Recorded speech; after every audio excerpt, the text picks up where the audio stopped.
So அந்த மாதிரி zigzag ஸ்டிச்சும் கொடுத்துட்டு அதுக்கப்புறம் நம்ம வந்து அந்த சைடில் இருக்குல்ல, இப்போ சைடில் உள்ள எல்லா இடத்துலையும் நம்ம அந்த சிசர்ஸ் வச்சு கட் பண்ணுறது அது கஷ்டமே கிடையாது.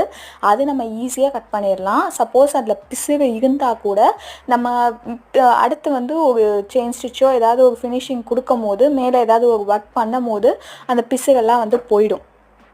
ஸோ அது ஒன்றும் உங்களுக்கு வந்து ப்ராப்ளமாக இருக்காது. இப்போ நம்ம அடுத்து கீழே வந்து கட் பண்ணுறோம்ல, நெட்டு மேலே இருக்கும். ஸோ கீழே உள்ள கிளாத்தை கட் பண்ணுறோம்ல, அதுதான் வந்து உங்களுக்கு கொஞ்சம் கஷ்டமாக இருக்கும்.